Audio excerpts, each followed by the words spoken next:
Hello. Hello. Hi, everyone. Okay, guys, and then you can use this microphone for yourselves, okay? But just make sure that you point it so then you, the people on Zoom can hear. Can you go and summon some more from the door? Yeah. Okay, let me see. If I only knew. Okay, here we go.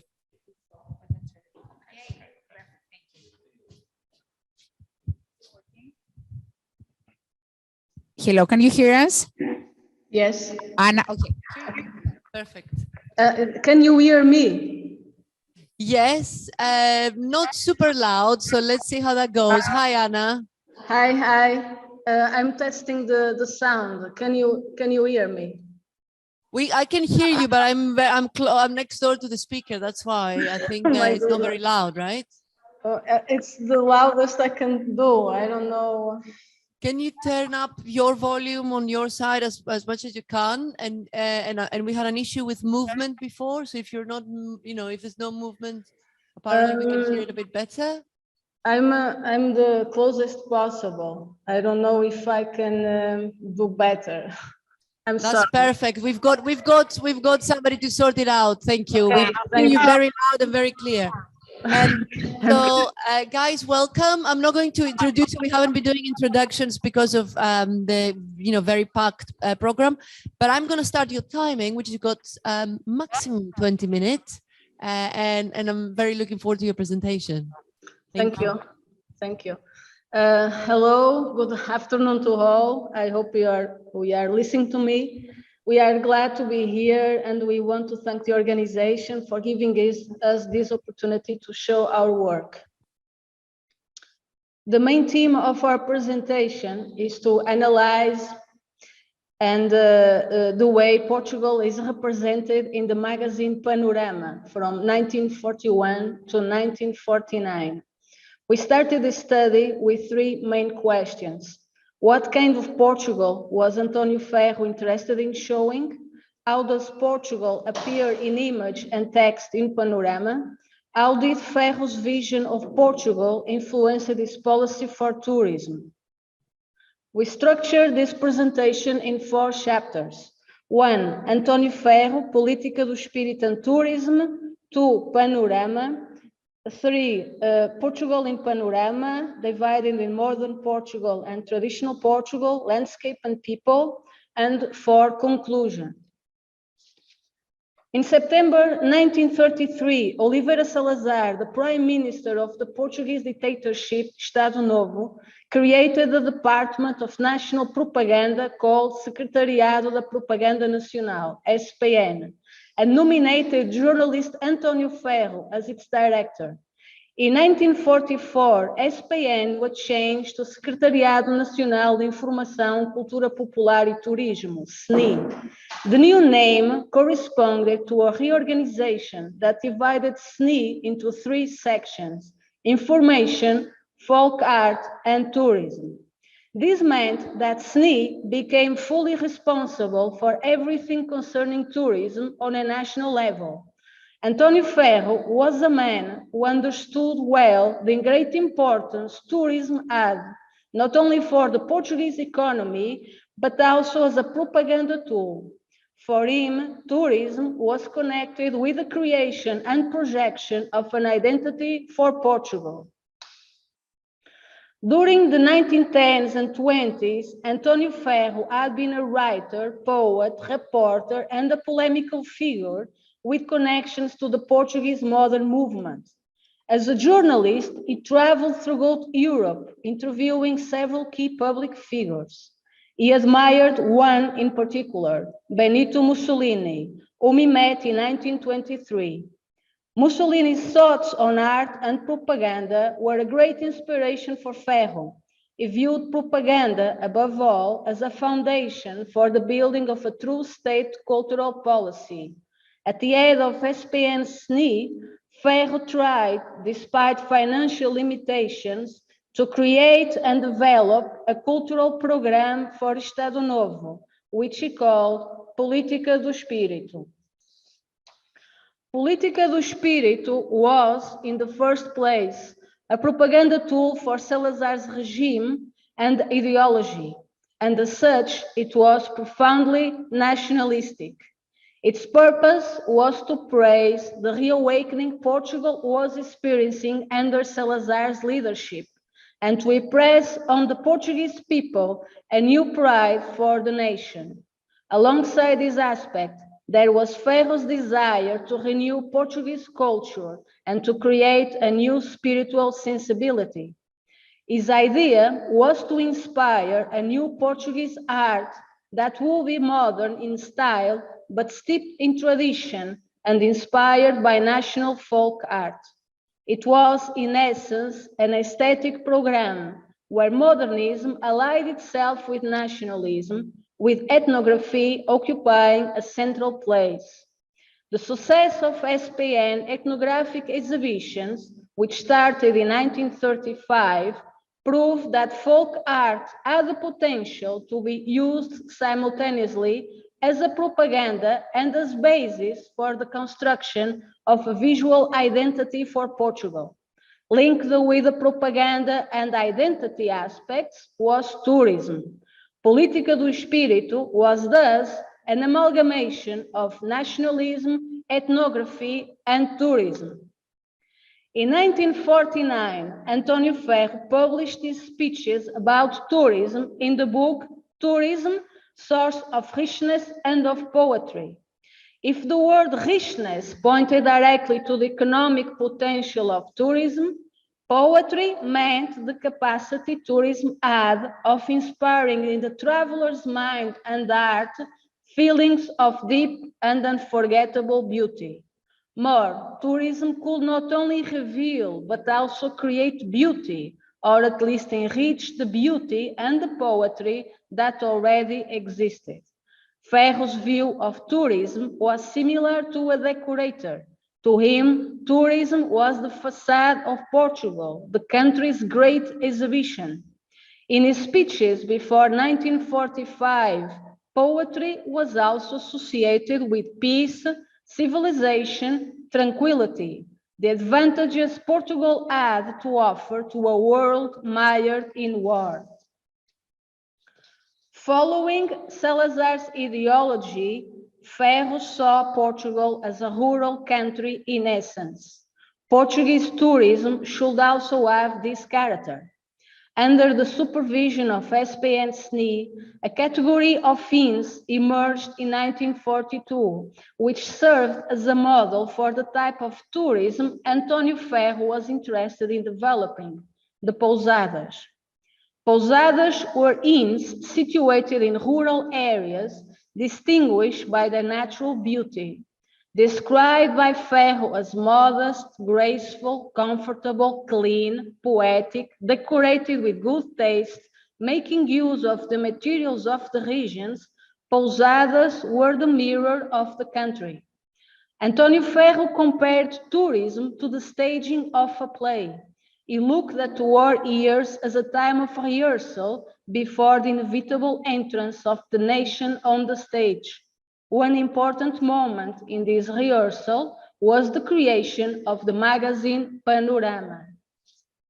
The first issue of Panorama, magazine of art and tourism, was published in 1941 under the direction of the poet Carlos Queiroz and with art direction by the artist Bernardo Marques, a personal friend of António Ferro and a member of the artists' team that worked for SPN-SNI. The last issue of the first series was published in 1949. That same year marked also António Ferro's exit as director of SNI. Panorama was first a propaganda tool for Estado Novo actions and ideology. The nationalistic character of the magazine could be clearly seen in the editorial of the first issue. It stated the main objective of the magazine, to show the most distinctive aspects of Portugal. The magazine presented itself as an alternative to other Portuguese magazines which had as their main focus the exaltation of Portugal's glorious past. Instead of turning backwards, Panorama was looking towards the future. And the future of Portugal was, in the opinion of the editors, connected with tourism. Tourism was defined in two ways. First, it was the art of instilling in the Portuguese people pride for their nation. The second definition, a direct consequence or a complement of the first, stated that tourism was the art of attracting foreign visitors. To Ferro, it was impossible to have tourism without having, in the first place, love for one's country and culture. So the first step to take was to create what he called a touristic consciousness. That was the reason behind the creation of a magazine like Panorama. There are two Portuguese countries portrayed in Panorama, the modern one and the traditional one. The modern Portugal was connected with the public works started by Estado Novo during the 30s. These were seen by the official propaganda of the regime as proof of the resurgence of Portugal under Salazar after the decadence brought by the First Republic. For António Ferro, the public works denoted Portugal's capacity for modernization, and at the same time, he saw them as necessary foundations for the creation of a national policy for tourism. Panorama published 31 articles about public works and some private industries.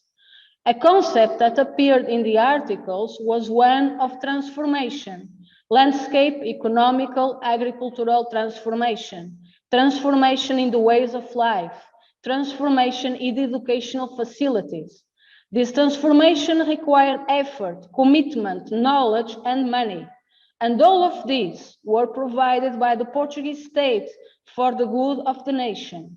It was the state that showed the way to a more modern and economically independent country, a nation turned towards the future, proud of itself. For the readers to have an understanding of the degree of changes in progress, the articles never forgot to describe how the situation was before the start of the enterprises, and they did it mainly in terms of the landscape.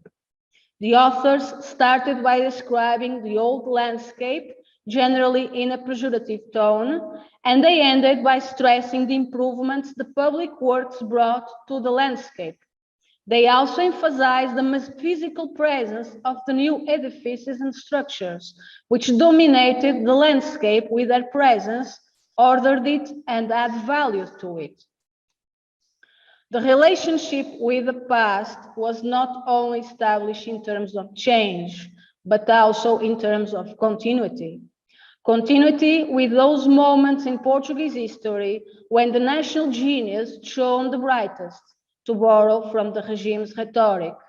By referring to Portuguese history and putting the regime's public works in context with it, the texts followed closely the regime's nationalistic rhetoric, which postulated Estado Novo as the legitimate heir to Portugal's golden past. The photographs reinforced the ideas present in the writing. The works, with their clean, orderly, and geometric lines, are usually shown as an imposing presence in the surrounding space. In the article about irrigation works, the images of a rice plantation stretching towards the horizon, of water running, of big structures, emphasize the text's message of productivity, order, prosperity. The article about the National Stadium made reference to classic Greece and the sentiments of serenity, beauty, simplicity, and harmony mentioned in the writing were expressed in the way the stadium was framed in the images. The order evoked by the architecture symbolized the order that Salazar's regime gave to Portugal. In counterpoint to this modern aspect, there was what we call the traditional Portugal. António Ferro's perception of the value of the Portuguese landscape for tourism was based on two characteristics, variety and poetry.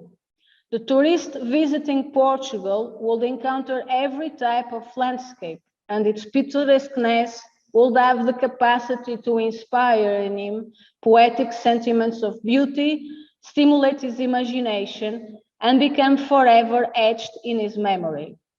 Every region of Portugal was represented, at least once, on the magazine pages. The article's main theme was the variety of the Portuguese landscape. The ideology behind them followed the conceptualization of Portugal as a country composed of several units, the provinces, each one with unique characteristics and identity. Together, they formed a cohesive whole, one soul. One consequence of this way of understanding the country was the imposition of rigid typologies on each province in terms of how the landscape and the people, their traditions and ethnography were viewed and classified. Each province was identified by some special feature of the landscape or architecture. In the case of Alentejo, it was the flatness of the land, the wet fields, the cork oaks, and the strong sunlight, which in turn conjured sentiments of vastness, laziness, of a life led in a slow pace. This way of understanding Alentejo contrasted deeply with the point of view of the Marxist literary group Neorealismo, which appeared in the 1940s. To the neo-realist writers, Alentejo was a place of class struggle, toil, and suffering.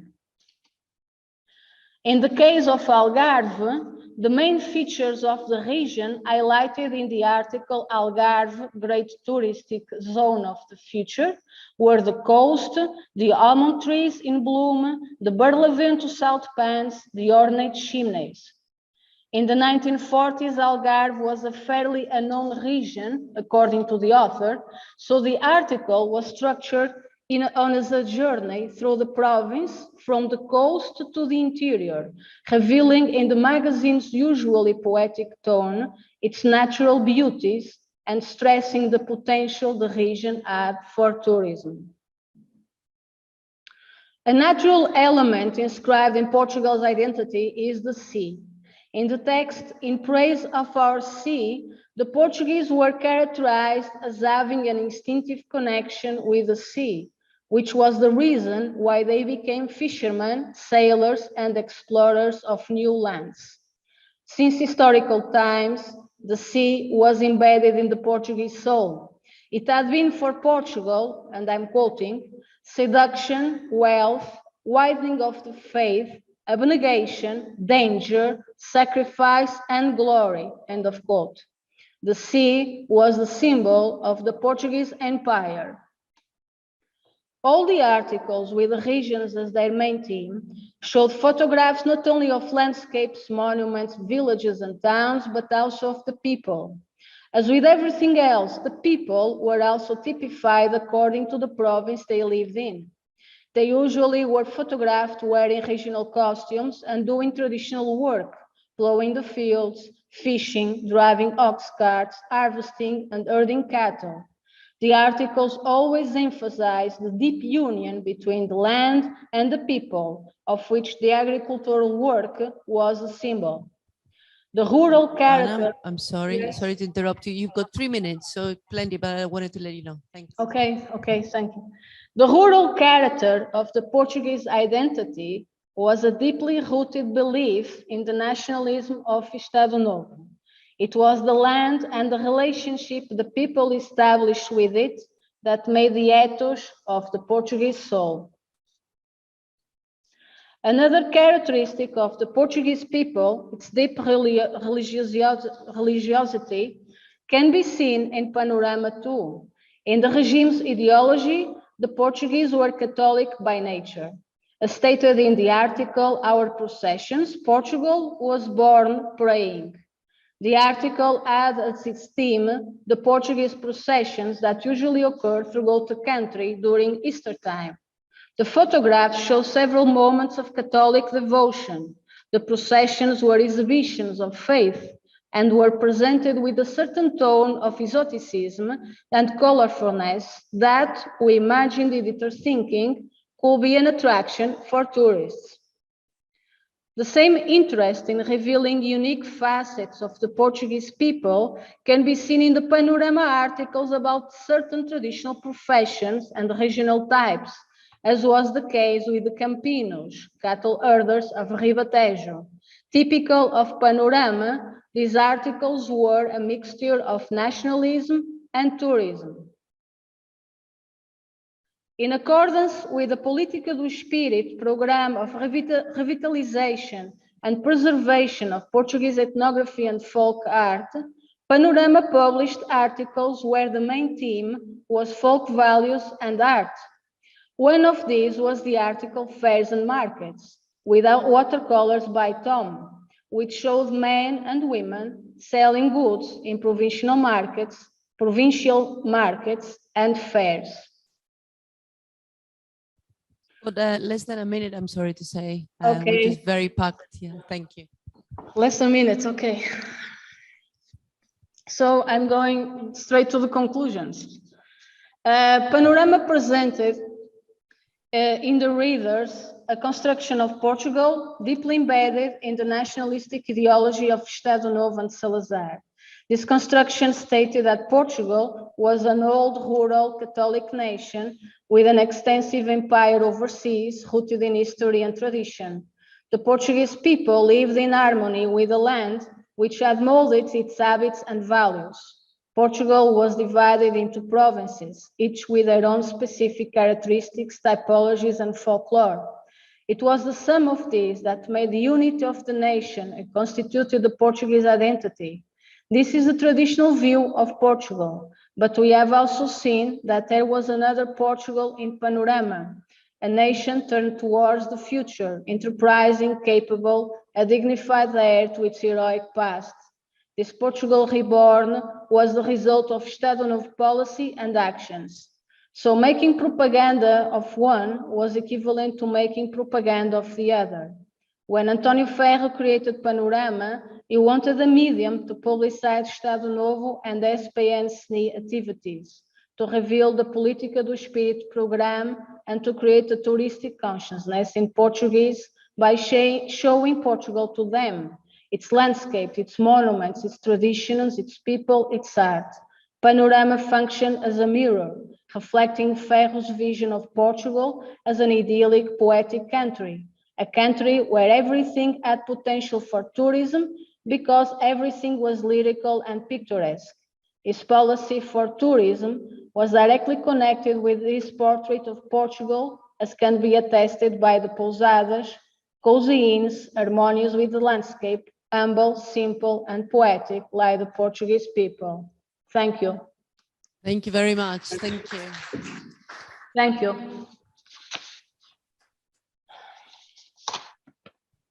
Okay, we're going to open it to questions. Yeah, we can see that. Thank you.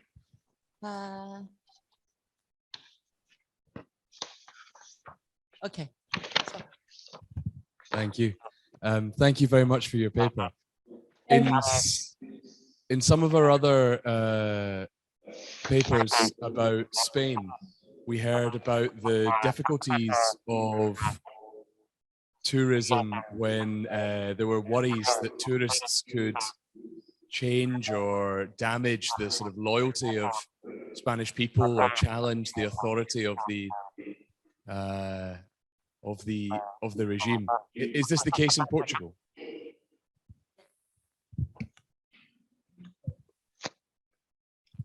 Did you hear that? Okay. Yes. Okay, I'm going to take some more questions and then you can answer them all together if that's all right. Okay. Okay. Hi. My question is about the target audience of this publication, because it was written in Portuguese, so I assume the target audience were Portuguese people, but I wonder, I am a bit confused, what was the expectation in terms of the capabilities of Portuguese people to engage in tourism during this time?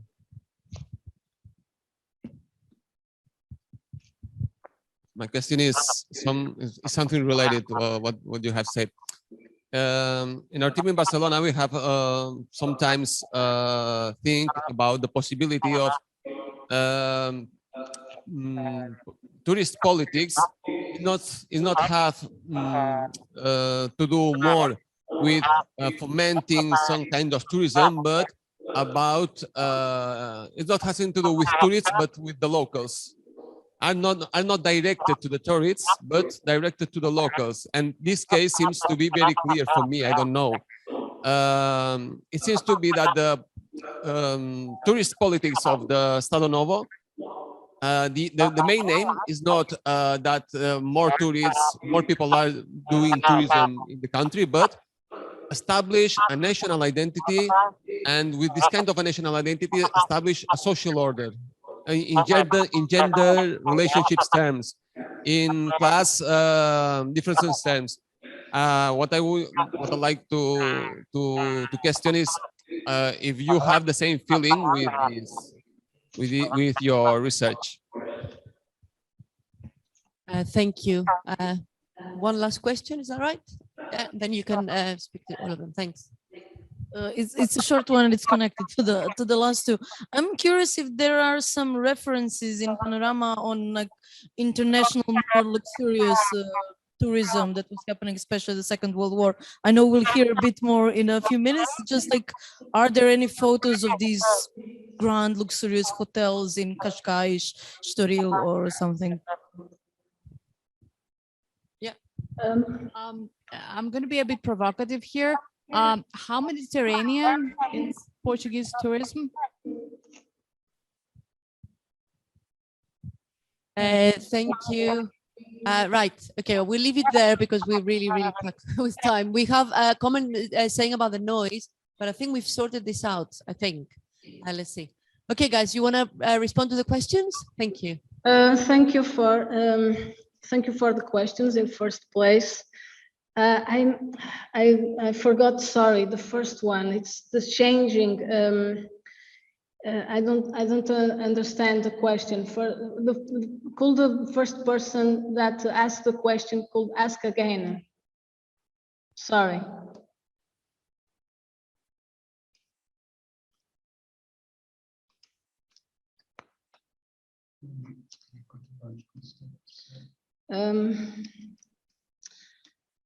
Okay, I'm starting with the end because I remember better the end.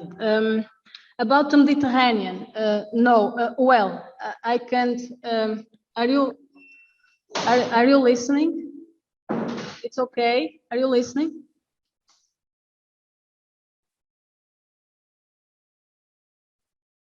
Is something wrong?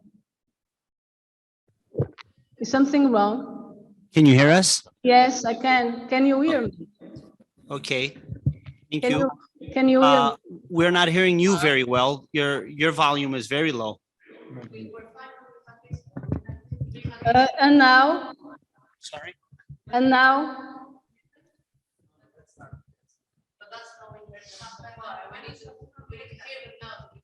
You don't hear us now?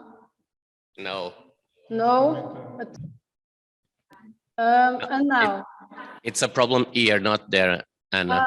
Okay, it's a problem there. Okay. Thank you. Thank you.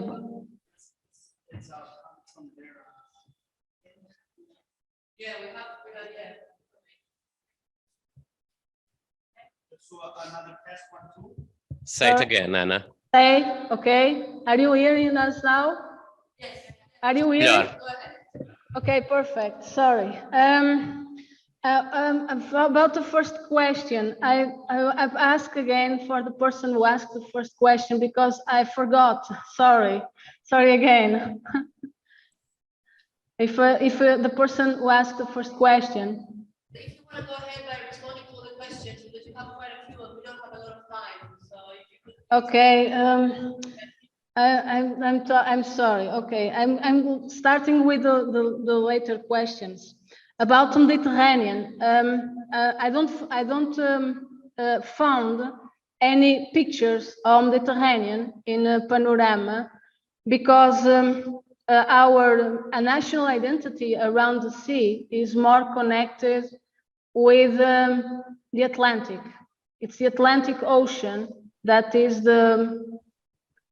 our main ocean, I can tell you. And the Mediterranean is not, maybe in another magazines, but not in Panorama. I didn't find in the first series, because Panorama had several series, and we only have analyzed the first one until 1949. About photos from Cascais. When Panorama appeared, there was not many magazines around tourism, and in Panorama, Cascais doesn't appear, or if it appears, I can't say 100%, but if it appears, it's one among them, among one hotel or one coast among the others. It's not doesn't have any prominence to it.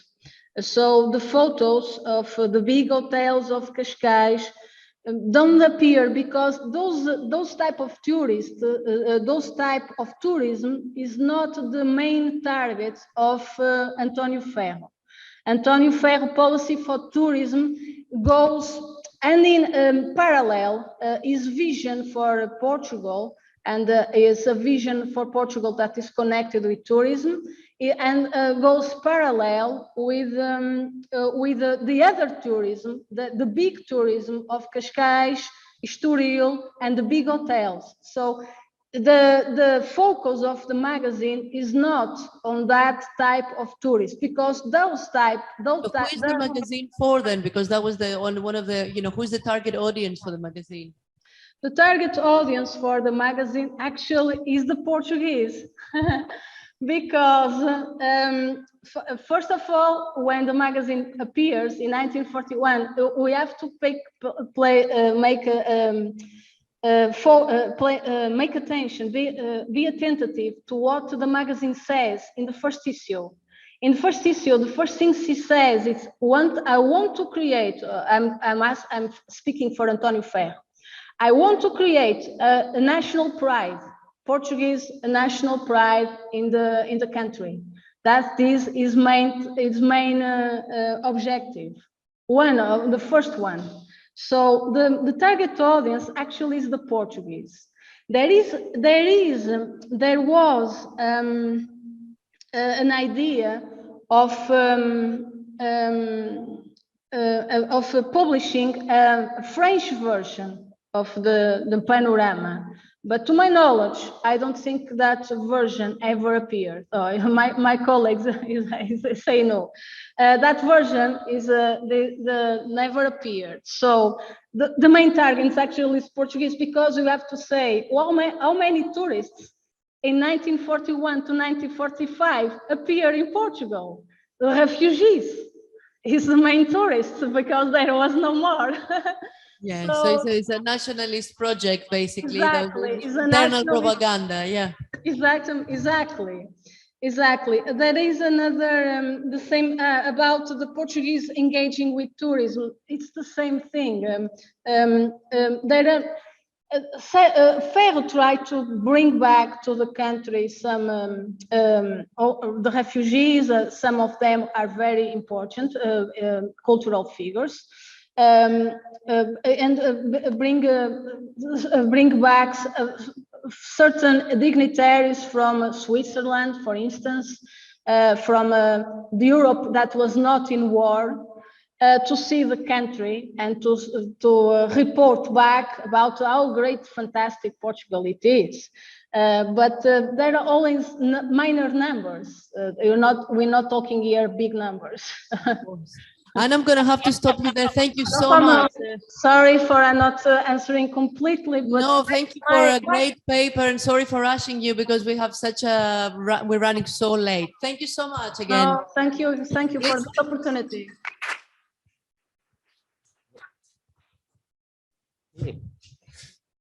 Yeah, I'm just looking for my slide. It's here, opening.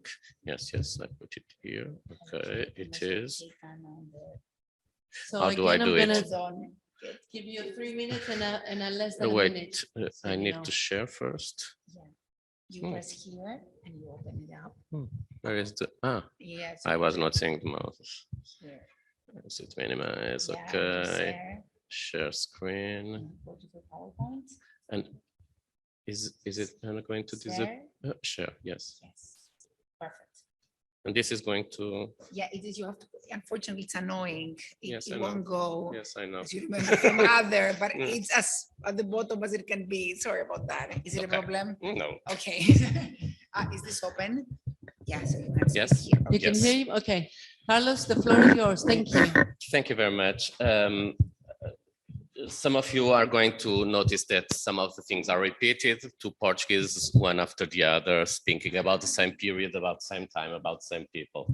So in my case, I'm not going to speak so much about panorama and all the other things, but about tourism, how tourism was initially, and then how tourism was decided by FERRO as a national identity.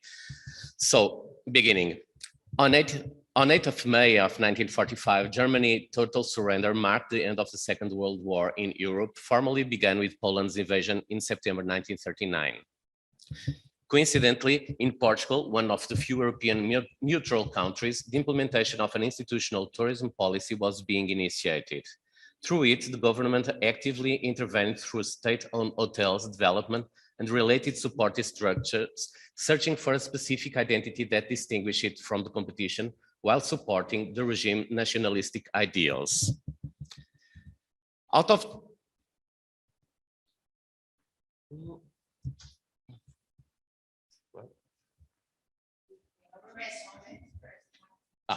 okay. Out of the grand tour routes that launched the tourism phenomenon throughout Europe, this practice will only occur in Portugal through the 19th century, associated with health and wellness tourism. On the island of Madeira, and later on in some specific points along the Portuguese coast, the first establishment dedicated tourism arose primarily due to the climate milder than the European average. The conditions were essential for the practice of heliotherapy, and at the same time, spa tourism was promoted inland following a practice in vogue as a form of leisure for the European society. By the end of the century, these spaces in Portugal and abroad moved away from the initially therapeutic purpose, progressively dedicating themselves to the plain entertainment of the cosmopolitan elites. In Portugal, the seaside resorts were obviously favored where, through the summer season, swimming, strolling, nautical, or other sports were practiced, among moments of conviviality essential for the higher scales of society to function. You cannot see the legend, but all of these pictures is King Carlos swimming in Cascais and rowing and whatever. So it's on his vacations. Between adapted or purpose-built private holiday homes, that there were other buildings that rented entirely or by the room met the accommodation needs of the holidaymakers. In between these, the private initiative began constructing buildings from scratch to tourist purpose. As with most of the private houses built, the models followed were eclectically international. The Alpine chalet, even by the sea, the French chateau, the Italianate villa, and for the larger buildings, grand or palace hotels, the invariably Beaux-Arts architecture inspired in hedonistic periods, Renaissance, Baroque, or Rococo. The main locations will be coastal suburbs of the bigger cities or small fishing communities quickly transmuting themselves to summer resorts. At the end of the Great War, modern times also arrived at the seaside resorts, and late echoes of Art Nouveau and increasingly the new jazzy forms of Art Deco appeared in new hotels, casinos, and streamlined swimming pools that served the latest demands of the tourists who wanted to have fun. The biggest project during this period, started in 1914 and once again private, was the conversion of the small village of Estoril near Cascais, the summer resort of the former court, into a maritime, climatic, thermal, and sportive resort. The project intended to transform this small valley into the Portuguese Riviera, a resort on the scale of its international counterparts, but with a year-round favorable climate advantage. Developed around the axis of a landscaped boulevard, perpendicular to the beach, Estoril would be added by a large casino with all kinds of entertainment, several hotels, a spa taking advantage of the old thermal spring, playing fields from tennis to golf, swimming pools on the beach, all surrounded by the space for the private construction of villas. Success would extend the journey of the Paris-Lisbon Sud Express train from Lisbon to the station of Estoril. Modernity had arrived. Since the beginning of the century, there has been a growing awareness that tourism could be a significant source of wealth. As a result, local or national private initiative societies were set up for its development. In addition, many issues were argued at congresses organized to discuss it, including a possible and needed government role in tourism. Meanwhile, the young Republican regime in place since 1910 would be interrupted by a reactionary military coup d'etat in 1926. The military intended to impose order in a country that had never achieved political stability since the implementation of the constitutional reform in the first half of the 19th century. This political extremeness followed the global patterns of the turbulent economic, social, and political interwar period. This desired stability was progressively achieved after Antonio Oliveira Salazar, a conservative economics professor, was invited to Minister of Finances in 1928. He gradually gained power, rising to Prime Minister in 1932 and amending the constitution for the following year, establishing a dictatorial regime entitled Estado Novo, it means a new state, added by himself, and that a regime that lasted until 1974. It was only towards the end of the 1930s that the state, for the first time, officially began to focus and engage on the issue of tourism. Following the decision in 1938 to hold major commemorations celebrating a double national centenary, a massive series of improvements in various areas was promoted and assumed, wishfully thinking to be ready 2 years later. Some of these undertakings will be focused on improving the conditions for expected visitors, national and foreign, to travel to the prominent exhibition that was to be held in Lisbon. Now I'm quoting part of the document of Salazar. And along many other decisions helping this movement of people, there is the establishment of a certain number of hotels in provisional corners where private initiative has not yet taken care of the needs of those who travel to visit. The last project will be designed with two purposes in mind: to fill gaps in the inadequate country's hotel supply, virtually non-existent outside the main cities and seaside resorts, and more significantly, to serve as a formal and conceptual template for the private sector to follow.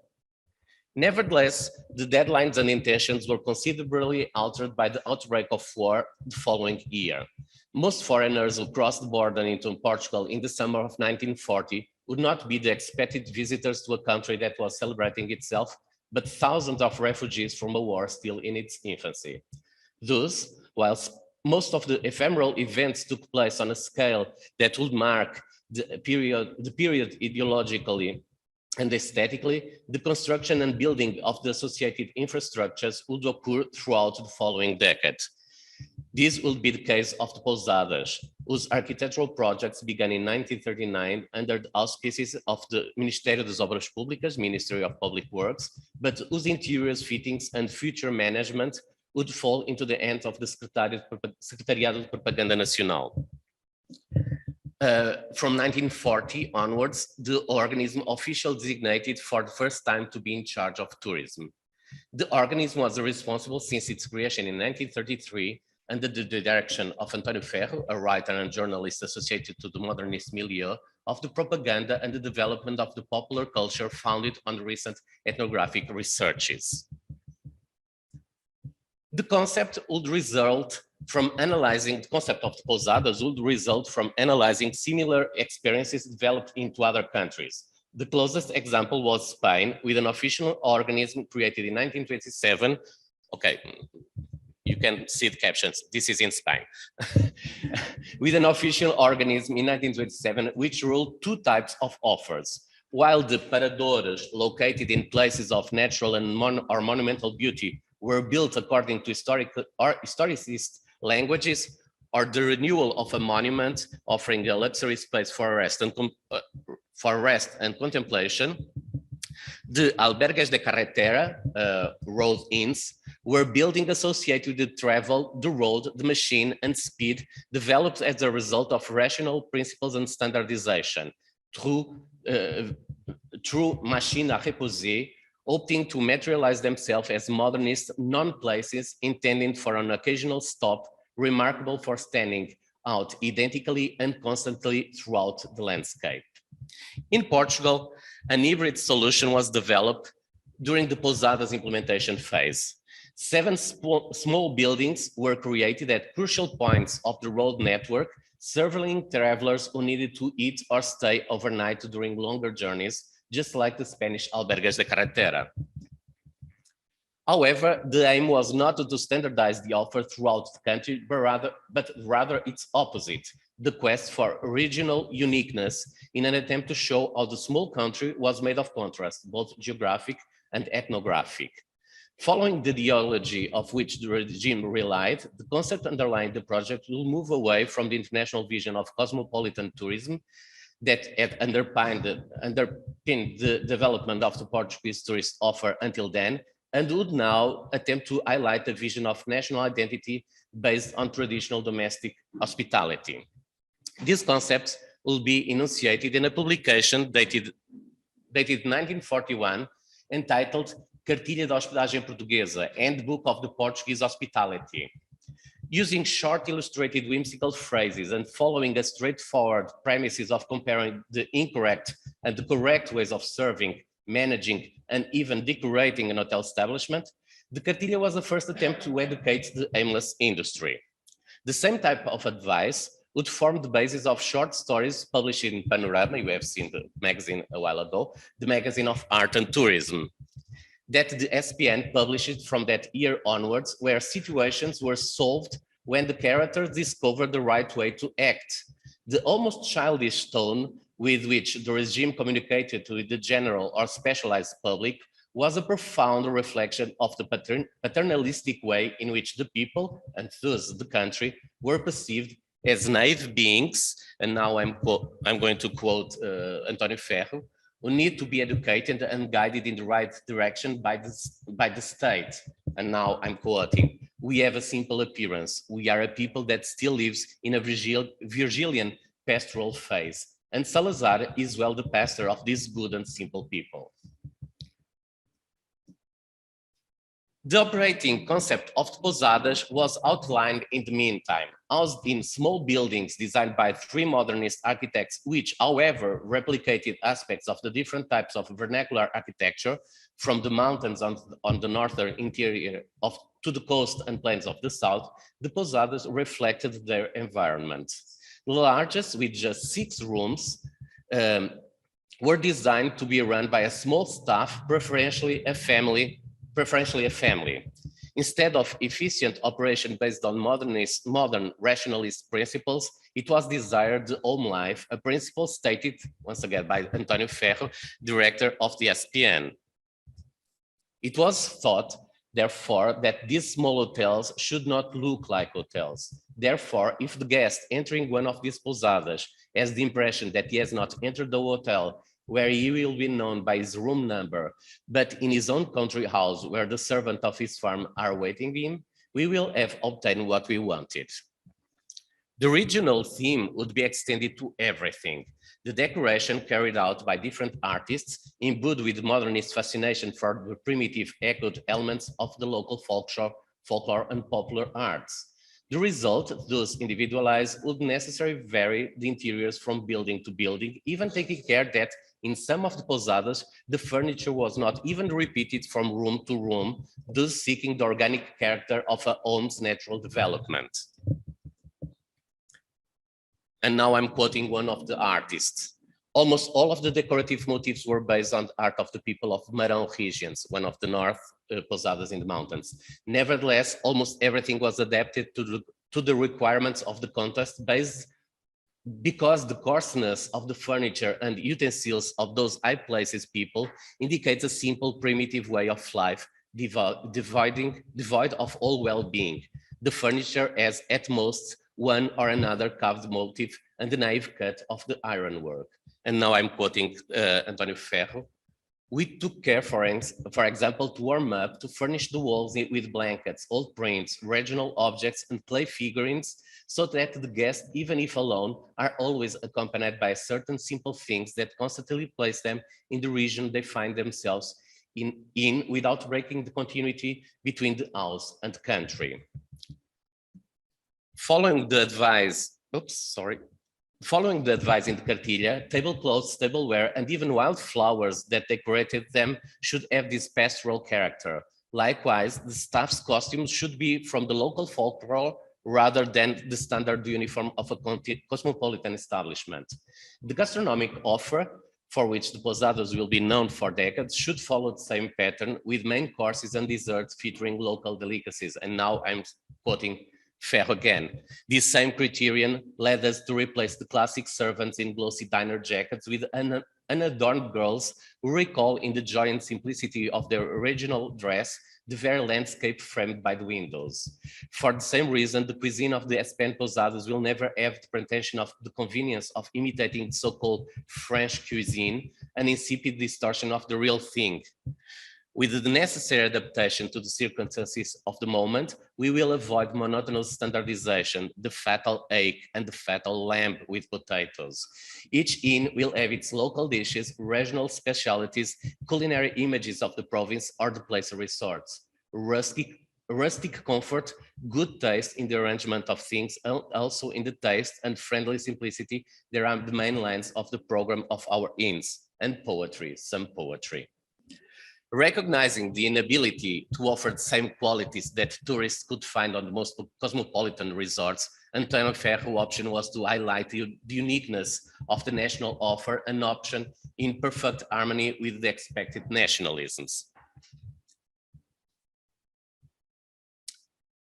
The bucolic reinvented universe, using the term as Eric Hobsbawm defined it, was in line with the identity envisioned, that of a country that, although a dictatorship, tried to present itself as the peaceful option to the expansionist similar regimes of the 1930s. Since the beginning of the decade, the social model praised was that of the peasant, the humble, honest, respectful, traditional, and religious rural worker without social or political ambitions, the total contrast of the Bolshevist urban factory worker, the greatest enemy of the social peace. The simplicity, the bonhomie, and the naive character were praised as the core of the national soul, the soul of a people that was presented during a decade of increasing warming as peacefully seeking its place in the modern world, even if this meant refusing the frightening foreign modernity in order to remain lost in a utopian vision of an adulterated primeval era.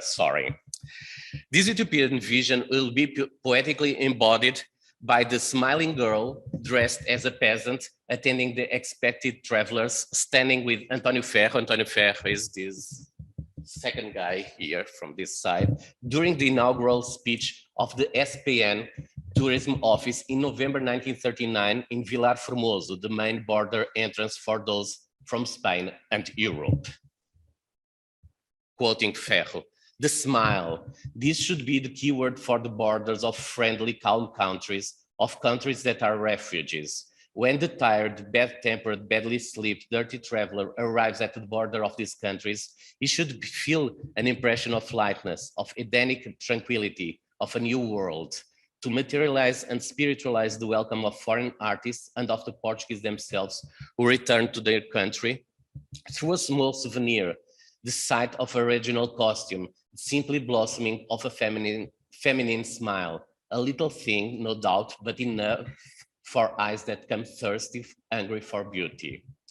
Probably aware the times would not be the ideal for the practice of tourism, Ferro will insist on this distinguished quality of the country and its tourist offer, also characteristic in itself, which was being idealized and will also inform the Portuguese agenda after the war. And I continue quoting Ferro.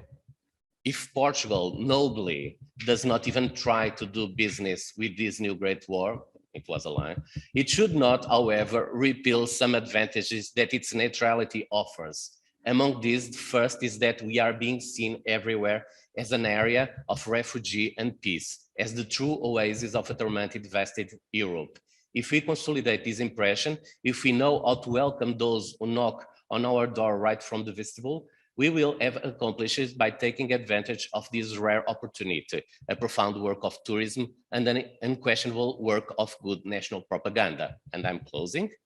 War aside, if internally the offer of the Pousadas and national tourism as idealized corresponded to the internal praise of a mythical Portugueseness that should be rediscovered in opposition to the harmful influences that in the past had undermined the country from outside, for the international traveler, it would correspond from this moment on the permanent discovery, Pousada by Pousada, of an unknown world that had remained pure, even of the known paths and under the sun. In its celebrated primitivism, this naive but friendly country would offer the cosmopolitan visitor its essence of picturesque folklore accompanied by a good plate of food and wine.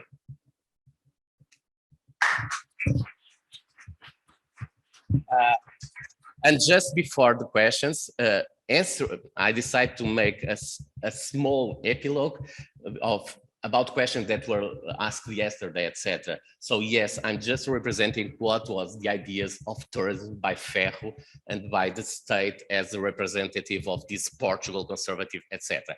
Obviously, it was the continuous politic of tourism during the next years, even until the 60s, we continue to see posters of the country, posters of monuments, always very beautiful, very poetic. Even when it's a picture of a beach, it's always the boat of the fisherman, never anything else. But obviously that was not the tourism that we associate with Portugal, because that was with modernizing country beginning in the 1950s and the private initiative and the rediscovery of Algarve in the next years by the tourism perspective. What we usually understand now is that the beyond is obviously this.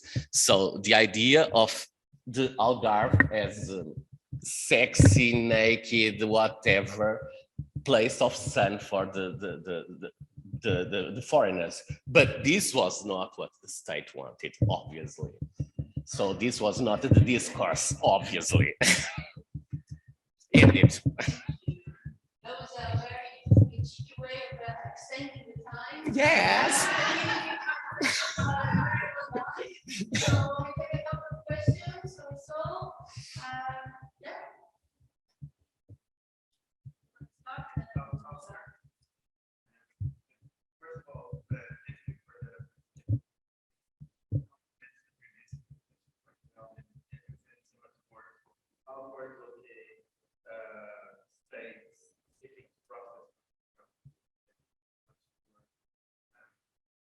First of all,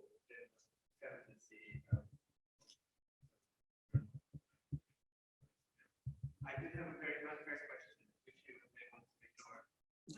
But I was wondering, since this concern with tourism was so programmatic from early, in that investment in theoretical potential, why is it that in the long run, when you compare two different degrees, Portugal is the least successful in terms of even what we call the touristic boom in the 1960s, fails in comparison to what was happening.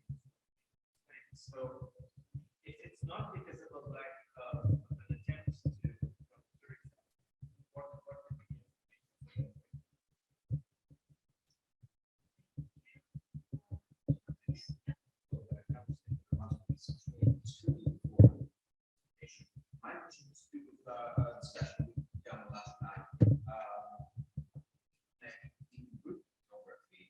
approach is very much associated with Spanish Para a derecha. And your presentation today is going for job because the program itself has certain benefits, but the sensibilities behind the program,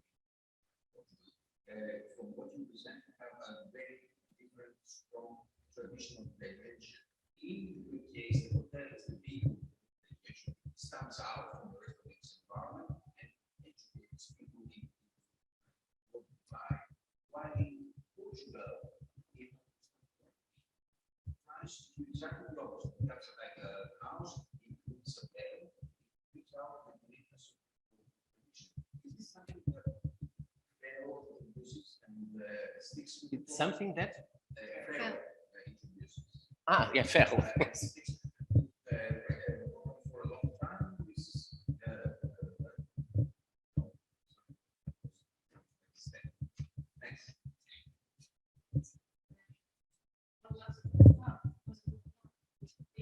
thank you very much for this presentation. Yeah. Speaker.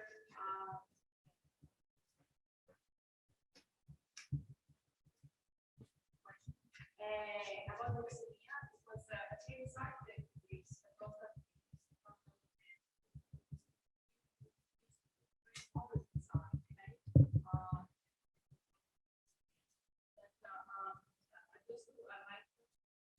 different here. No, I want to connect with the question of why Portugal not develop so much tourism. I suppose it's possible to see, I try to swim everywhere, but and I also just there that sort of Die. dies. So it's so Algarve is the one that was later developed, 1960. And but my main question is about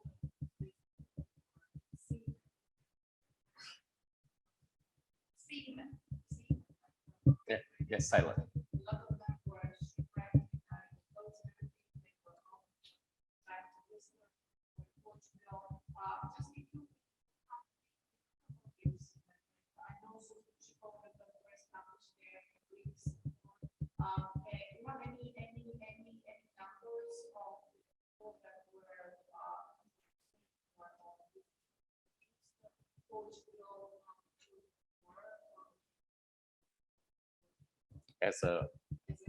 As an escape? Yeah. Okay. No, unfortunately, I don't have. I know that they are thousands, really on the number of thousands. I could search here because I said it in my PhD because after, sorry about not doing by the order, but we have one more question. Oh. So that's one last question, and then you can.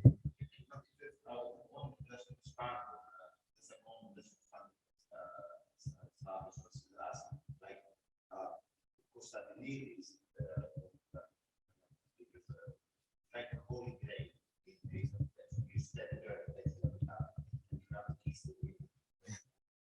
So, and it's important because students in your project articulates a way to incorporate modern architecture, landscape, Greek landscape, modern ideas.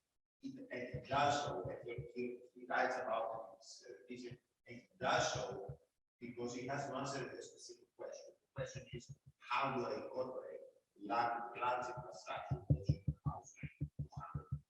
that's in a landscape with very specific characteristics? And modern is an answer to that question. So in that sense, what you showed us for the Greek geography is super unique. This has also a modern answer. They were that was intended, and therefore it makes us feel, I don't know, it makes us feel that the Senia's answer wasn't invented, and that there were other different forms of the corporate model. Okay, okay. Just answering the phrase that I was in the middle of it. Another? Yeah. Ah, okay, sorry. He was no, like he was for a long time. Like Censorship, fascist. he was there for a long time. I saw it.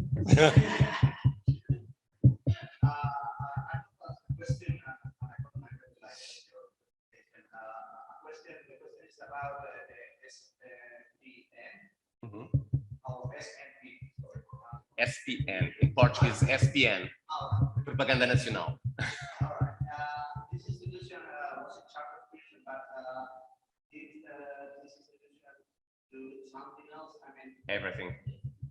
was part of, let's say, cultural diplomacy infrastructure or something like that. Because in the Spanish case, we had the Patronato Nacional de Turismo, but also the Junta de Relaciones. Both things are separated, but the tourism institution was created because they wanted to keep both institutions separate. The comment of, for instance, that we were talking about data. I remember that the Bulgarians over to they were Madrid, around 200, 300 people, mainly youth, went to Madeira and they stayed there for a war. And I remember that we interviewed real people went to Madeira and they have very good memories of the place, and also they gave us some accounts about how they were.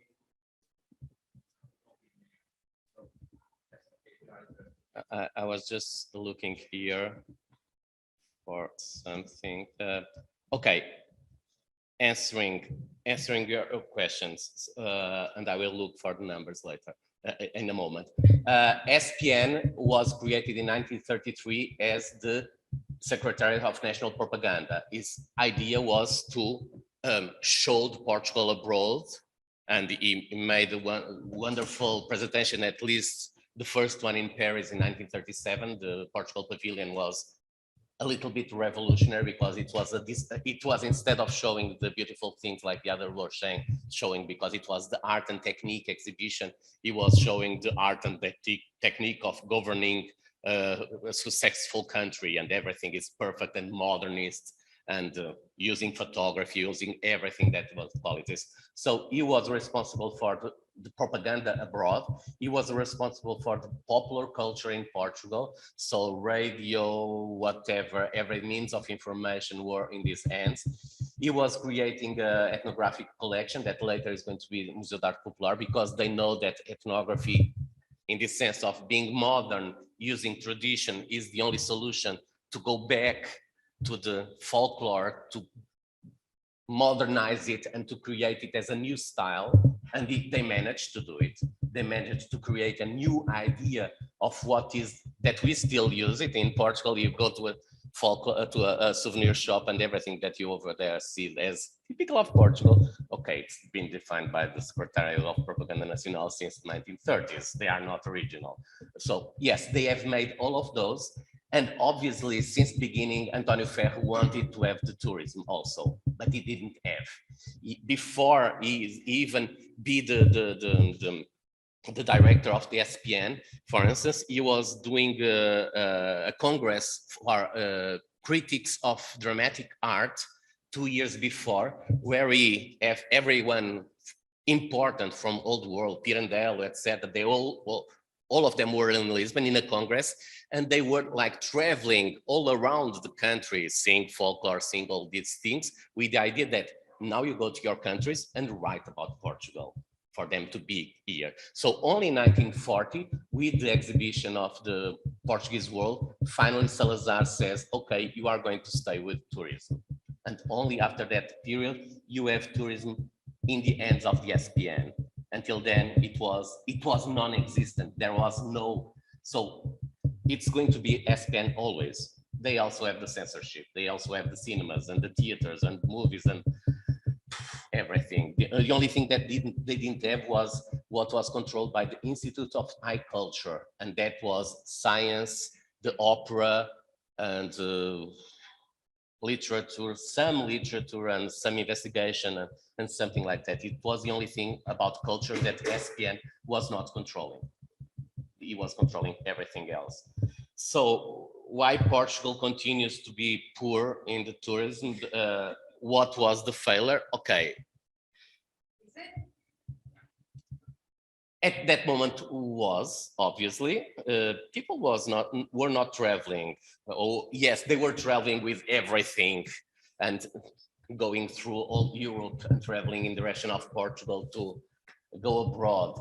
So okay, we had the tourism, we have that Estoril tourism, we have the Portuguese Riviera, we have all these rich people coming to Portugal to have fun. But that was not the intentions of the government, because the government was too conservative, too reactionary, to like this idea of the cosmopolitan. Everything that is urban in the Portugal society of that time is not a very good thing, because it's an image of the influences of the foreigners. So the only thing that you need to boost is the offer of the beautiful landscape and the pleasure, simple pleasures of food and whatever, etc. So he made these buildings with these ideas. And then, okay, they are not going to be a success. Even at the beginning, they were, the project was not really coordinated, because it was coordinated by the Minister of Public Works that contact architects and made these buildings. The buildings were badly constructed. So when Ferro received the buildings, it was like, there's no hot water, and we are in the top of the mountains where there is snow 4 meters outside, and the only heat that we have is a fireplace in the living room. Nothing else was heated in Serra da Estrela, on top of the mountains. And the Ministry of Public Works was saying, okay, but that's all what we have done. They hated each other. So they were always discussing, we want electricity.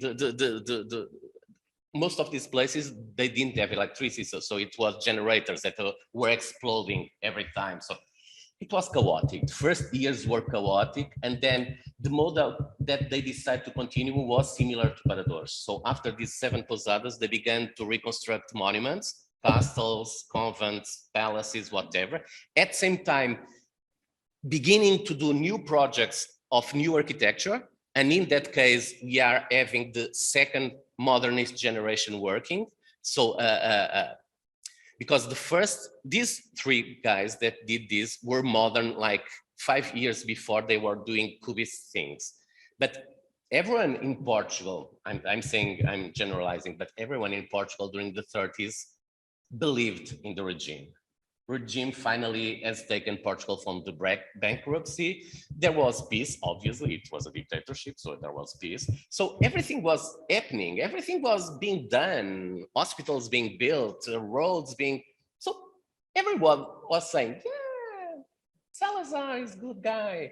So everything, nobody was really against. And this idea that the idea of creating a modern Portugal should be based on the traditions made even the modernist architects began to work in these hybrid solutions, where at the same time you look at them and sometimes the design is modern, but then you have this little bit of tradition on top of it, etc., etc.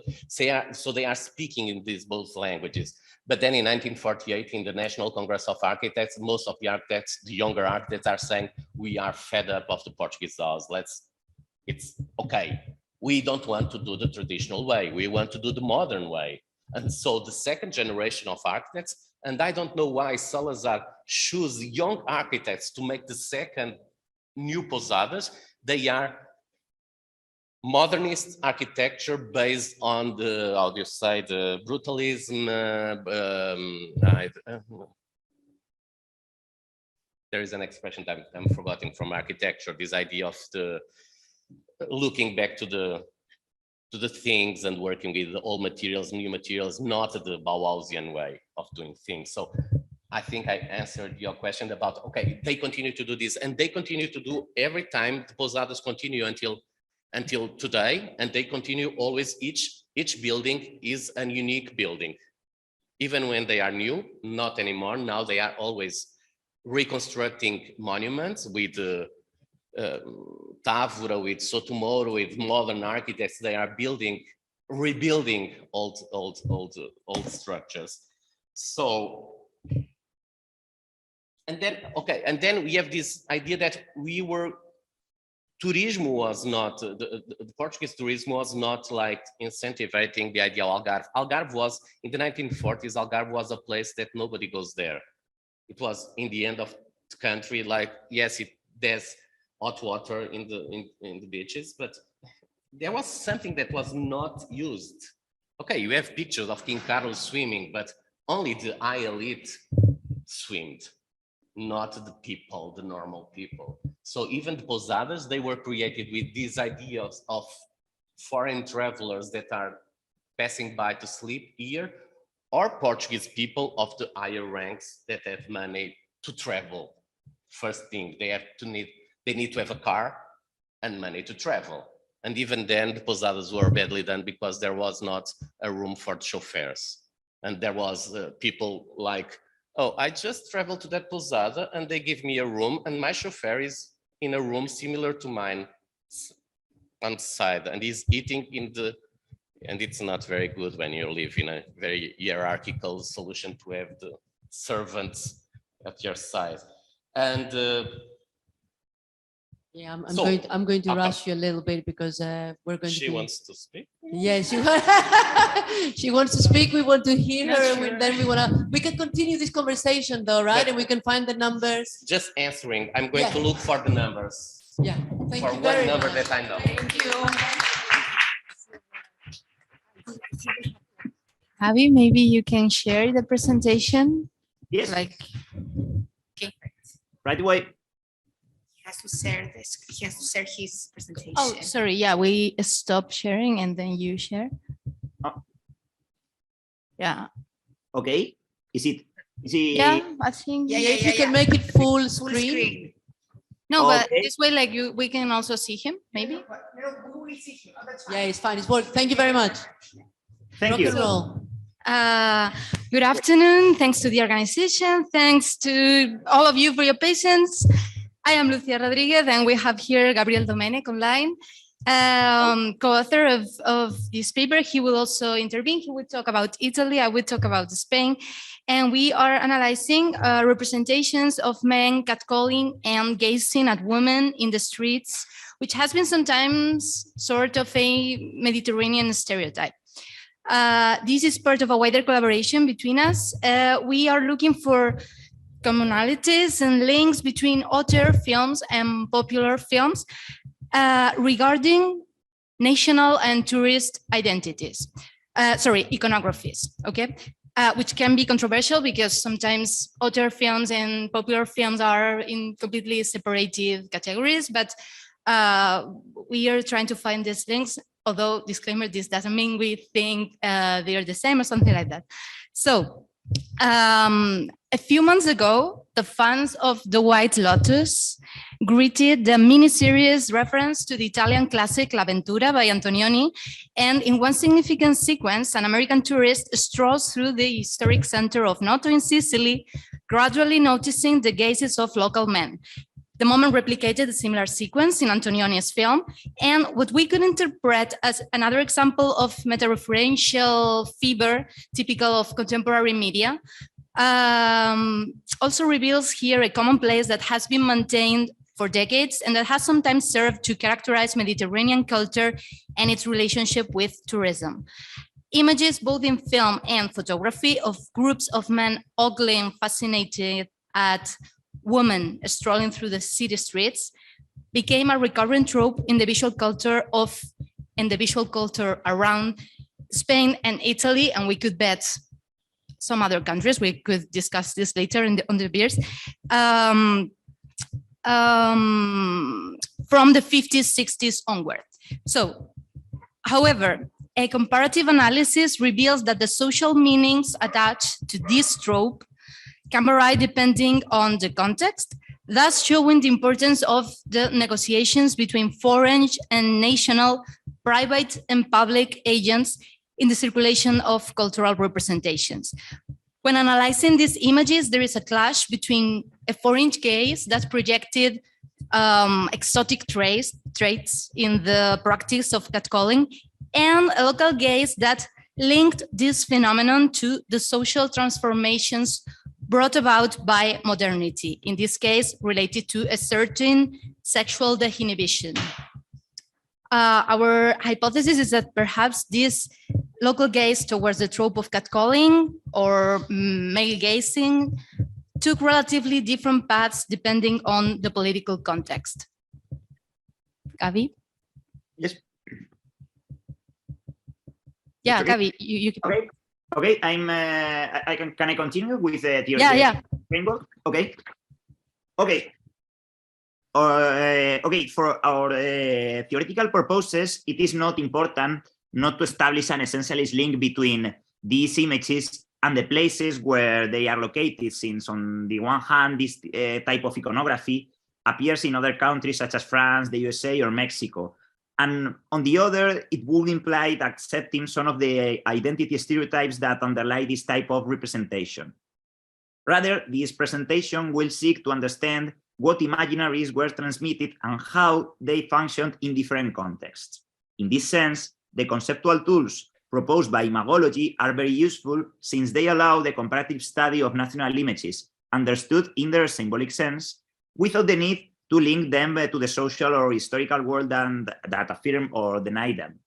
The main objectives of imagology, some of the books you can see in the PowerPoint, the main objectives of imagology, as formulated by Manfred Bellet and Joel Plesson, for example, are to assess the functioning of tropes that help national characterization.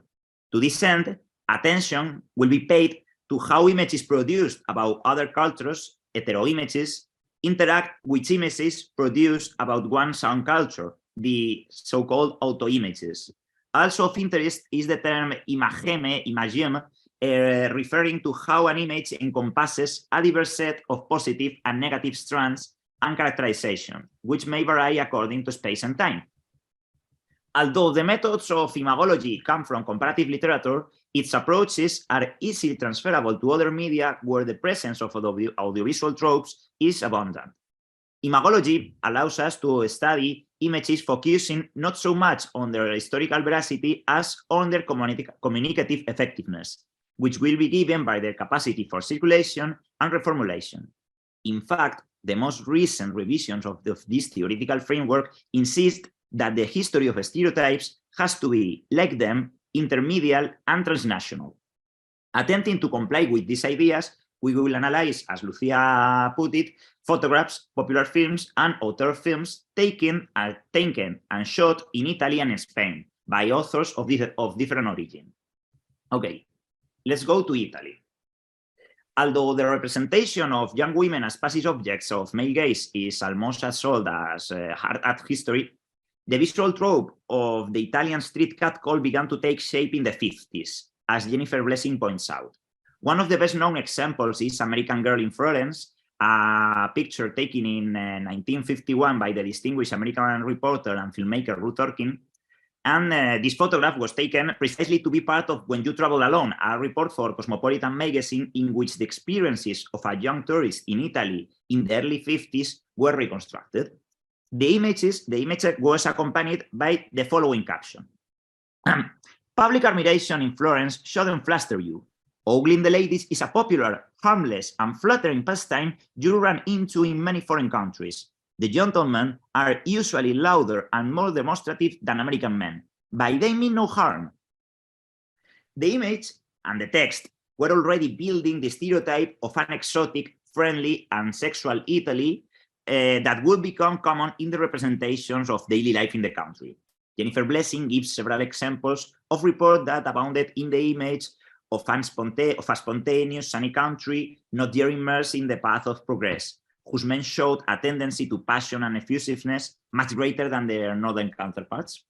In this sense, it is worthwhile to dwell on the importance that tourism had in the creation of this imaginary, whether as the main transmission belt of images or as a thematic reference. For example, during the 50s and 60s, several films were released showing romances between Anglo-Saxon American female tourists and fiery Euro-Mediterranean men, almost always Italian. This was the case of Three Coins in the Fountain by Jan Negulesco in 1954, Summertime by David Lim, 1955, Loser Takes All by Ken Anakin, 1956, The Roman Spring of Mrs. Stone, based on the play by Tennessee Williams, directed by Jose Quintero in 1961, or Lighting the Piazza by Guy Green in 1962. Many of these films had been analyzed in other part of this conference.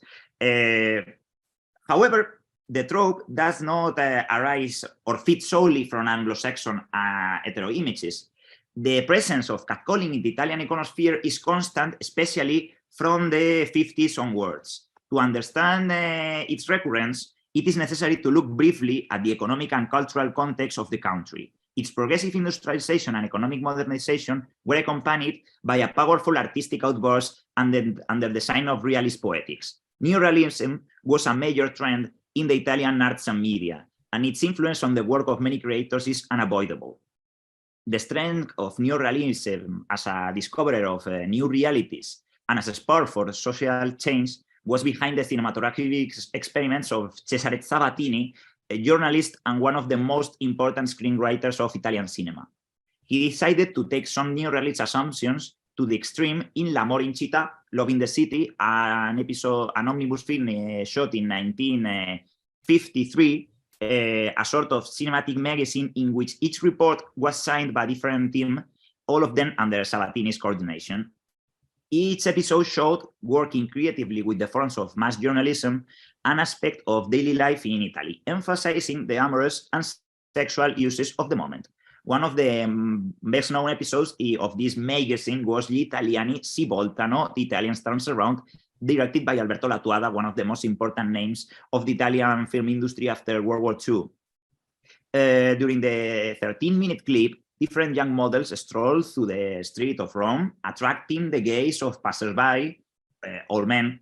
The episode was filmed according to historical accounts with cameras hidden into the trunks of the vehicles that follow the models' work, thus capturing with total spontaneity the interaction between women and their male admirers.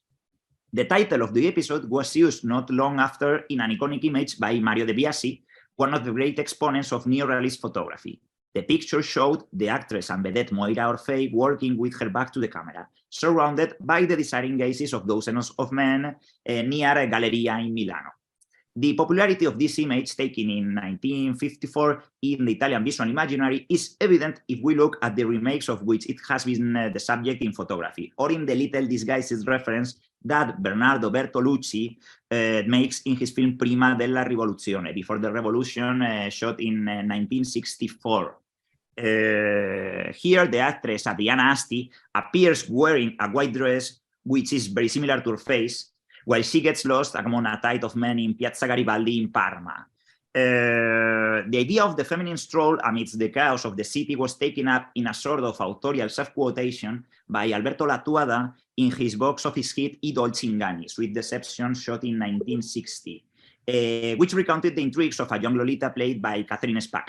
At what point in the film, we see Spack walking for a long time through the streets of Rome, being the object of the gaze of the men she runs into.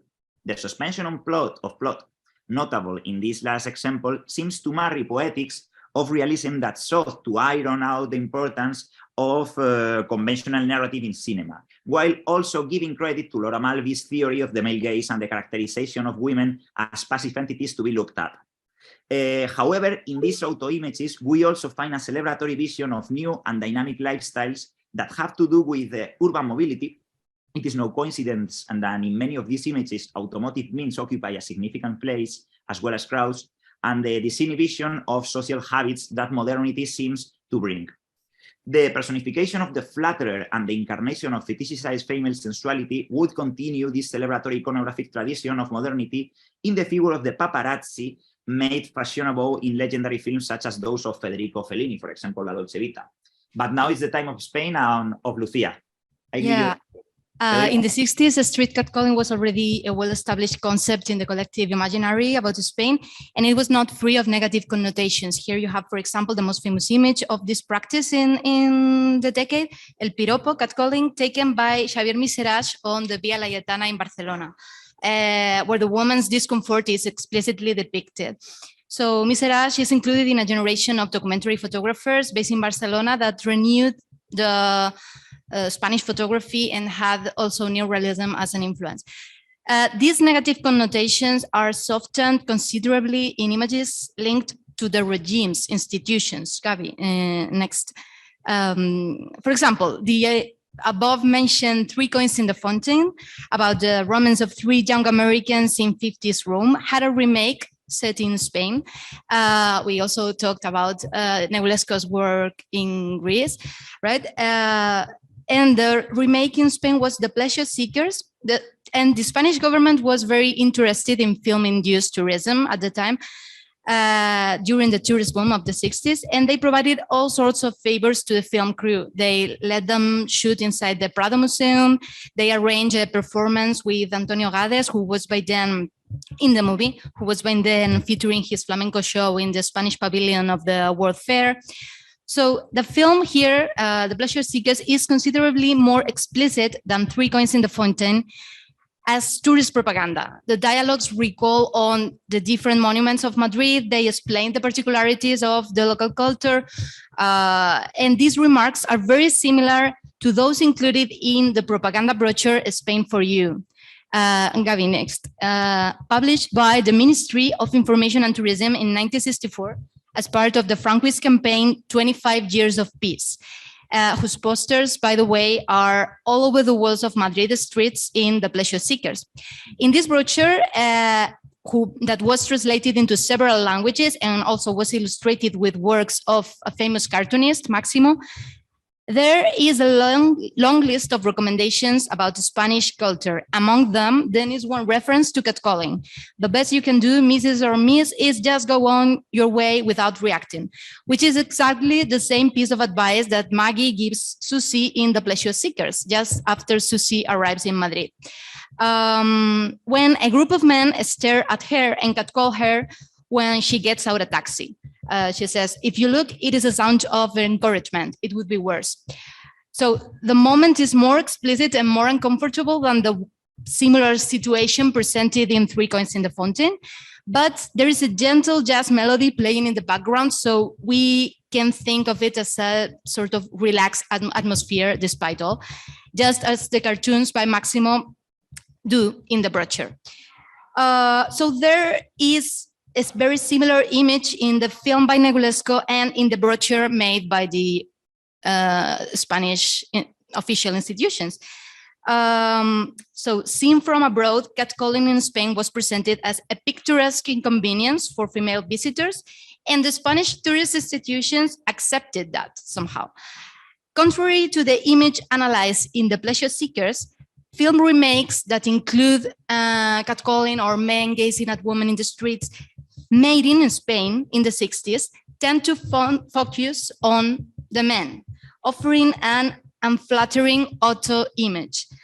In popular cinema, so-called developmentalist comedies emerged by the end of the 50s where seemingly independent women would gain prominence in strictly monitored urban public spaces. For example, the emblematic Red Cross Girls, a group of young females seeking for donors for that institution, could always rely on the presence of a police officer in the surroundings to avoid inappropriate admirers.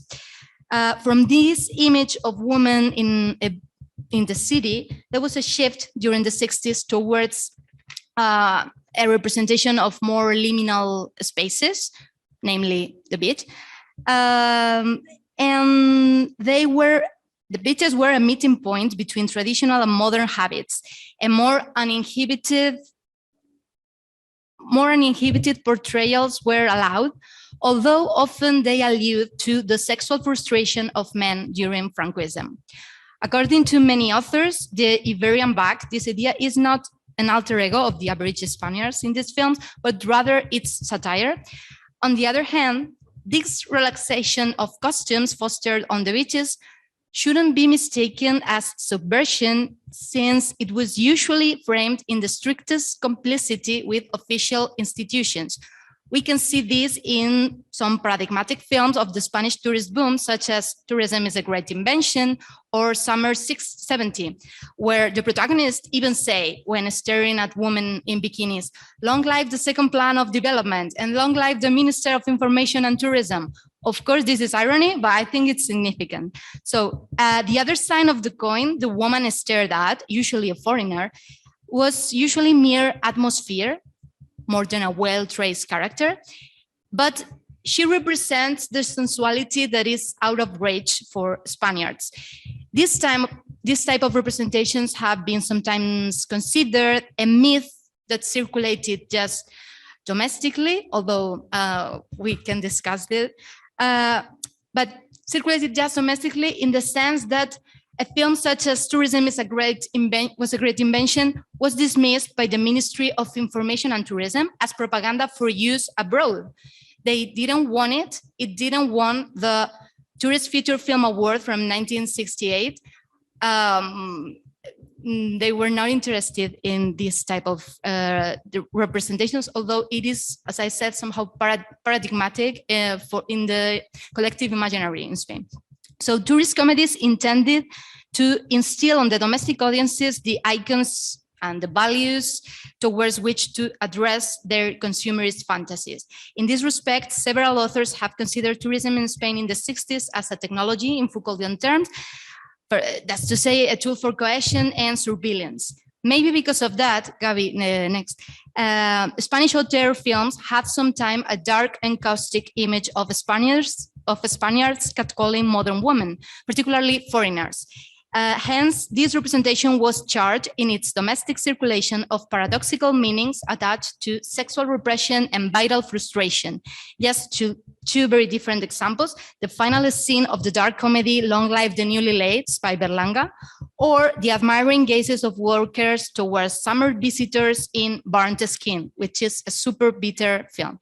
To conclude, this tour of audiovisual and photographic milestones has intended to provide some ideas on the study of a trope, catcalling, and men gazing at female visitors, often associated with the sensuality of the Mediterranean streets. Certainly, a broader analysis with more examples and so on is needed to link this image with other representations attached to modernity, as well as with the idea of the Latin lover, the erotization of the Mediterranean, the theories of the male gaze, etc. But we tried to highlight that images, these sets of positive and negative meanings attached to a given image, can be unevenly distributed even from a geographical point of view, because, for example, and the domestic remakes of these representations, the auto images, are very influential in this sense. Since in the case of Spain, for example, images attached to modernity in the 60s had it very difficult to avoid the stigma of their indirect bond to Francoist technocracy. Thank you. Thank you very much.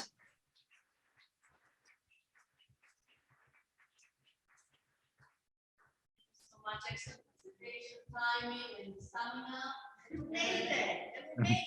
We're all here. Oh, yeah. Questions? Okay. So I don't hear very well the questions, but okay, it's okay. Okay, there is a microphone and they are trying to. Okay. You hear it now, Gabi? No. I don't well, hear really. I can. I don't know. Maybe it's a problem of my computer or the system of your room. I don't know. Τώρα δουλεύει. Does it work now? Hello. This was. Yes. This was too much expectation for. I just realized that one of the unifying figures in this conference was Jean Negulesco, who not only directed a sort of like iconic films set in Italy and Greece and in Spain. His very first film was set in Portugal back in the 40s, and the second one in the Balkans. And I just realized he also was born and grew up in Romania. Yeah. So in a sense, I think there's like something that emerges from this conference is the role of this figure in codifying the cinematic. Yes. May I? Okay, thanks. Coming from architecture, of course, my comment and question is about the use of space. Catcalling and gazing happens in the public space of the city, and it's probably a way of appropriating the public space of the city. Maybe there is no reason for doing it if it's not in the public space of the city. But however, have you encountered any occasions where these things happen in an enclosed space, like a tavern or something like that? Yes. Yes. We can discuss these. We tackle the questions first. Okay. Yes. Thank you. I'm writing down. For the presentation. It was really interesting, and we already talked about with Lucia about the topic is really very interesting. I share very much what Stavros has just said about the public space and the gaze and the way through the gaze the public space is acquired or dominated or so on.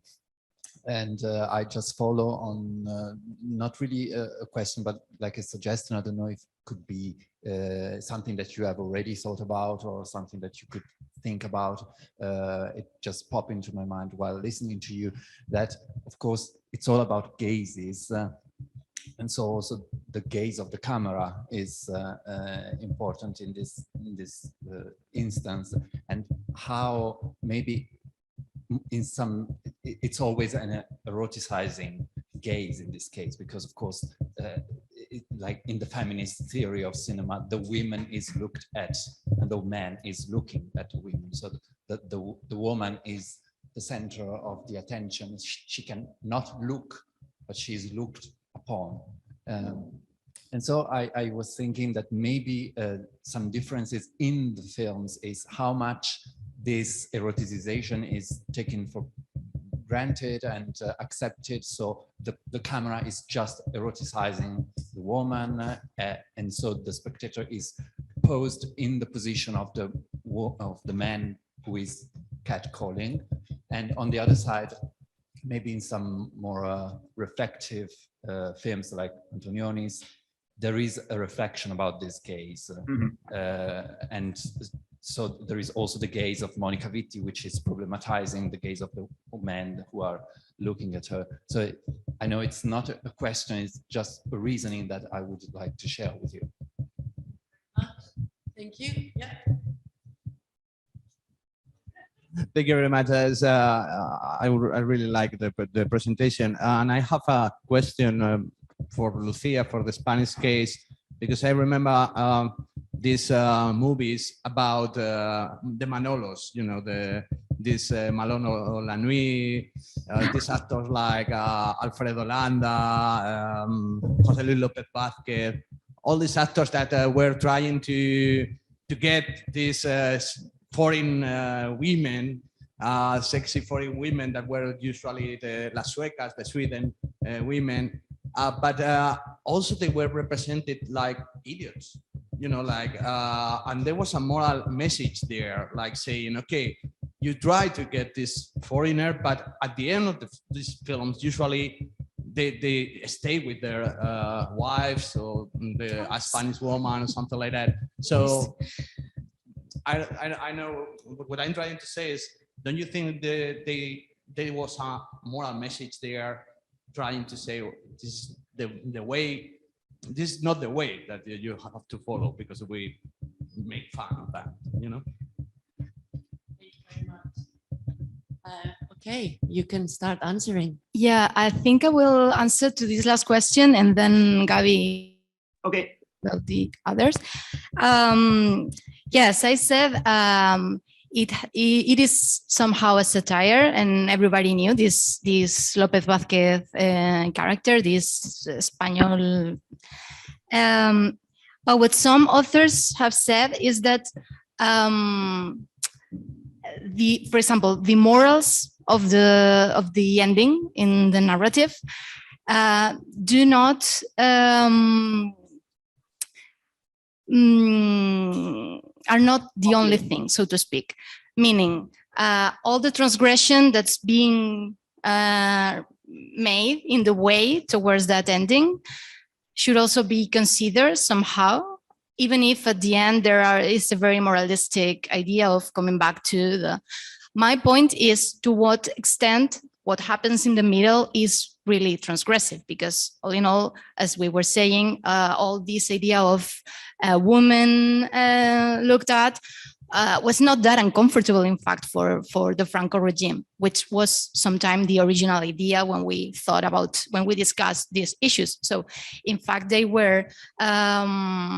knew they had to live with these new images, these new representations, and eventually I think they were compatible with it. And this is one of the continuities that can be found through the 60s, 70s, I think. Gabi? Yes, and continuing with the answer, I think the point of the representation of women in developmentalist comedies in Spain was that these women, these foreign women, for example, in El Turismo es un gran invento, tourism is a great invention, obviously these British and Swedish girls never go to bed with José Luis López Vázquez or other macho ibérico. The thing is that they seem always available. They always seem keen to kiss and to hug and to be with Spanish local men. No, the representation of women in developmentalist Spanish cinema were as they were always available for Spanish men, even if in the end this could not happen. No, but. Okay, answering to the questions of the others. Yes, to the other questions. Thank you, Lucia. Tell me if I'm getting very okay. About public spaces and male gazes. It is true that most of the films that we have analyzed occur in the public space, in the streets. But there are few exceptions in which this kind of trope is more violent. For example, there's a very curious film, 10:30 in the Morning by Jules Dassin with Romy Schneider, Peter Finch, and Melina Mercouri, in which they interpret, they act foreign visitors who travel through Spain, and Melina Mercouri happens to be in a very small village in Castilla-La Mancha in the center of Spain, and she, in the middle of the night, goes to a bar in this village. The bar at midnight is full of old men, who gaze very violently and even insult Melina Mercouri in this point. No. It is a very strange moment, and it is. I don't know if it matches completely this trope of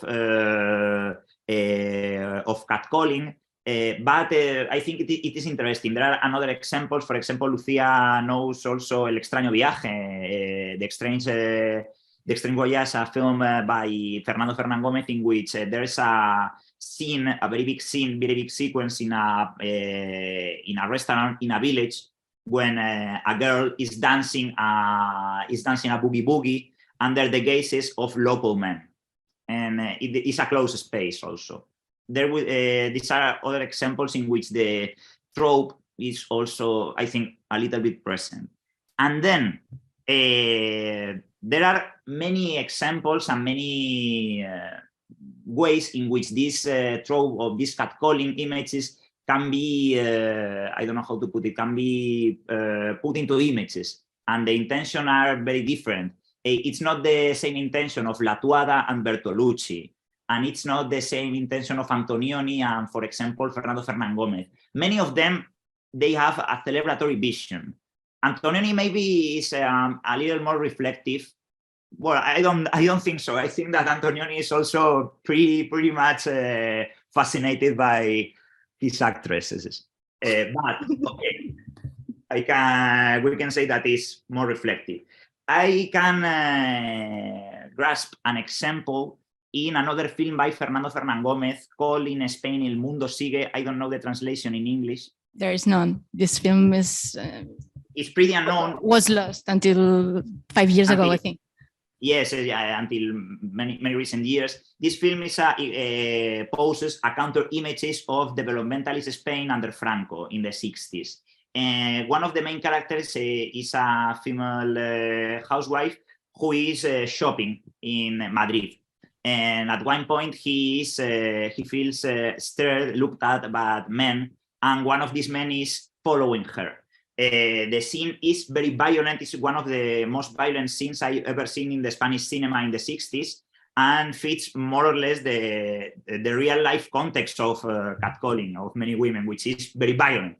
And it's a total counter image of the catcalling trope as a flattering and a nice image, full of modernization of exoticism. But maybe this kind of interpretation of catcalling are more usual in Spain than in Italy, as I experienced. But I am not Italian and I cannot say it fully secure. But I don't know. I don't know if there's another question, but anyway, thank you very much. I think we're gonna have to leave it there, but of course, you're opening up a lot of questions of, how do we define it, and beyond the contextual politics is how do you define that space, right? Because it's the other panel. But anyway, I have a lot of things to say, but I'm looking at Irini and she's telling me it's over. Sorry. Thank you very much, guys, for this presentation. Thank you. Thank you very much, and sorry for not being there to be in person, but I have to organize. Yeah. Go, Gabi. We are going as well. Yeah. Bye and thanks. Sorry. Just to let you know, we are all going now to the restaurant Melina. Okay. Okay. Have a good time. Have a good time. Hasta luego, Lucía. Hasta luego, Gabi. Muchísimas gracias.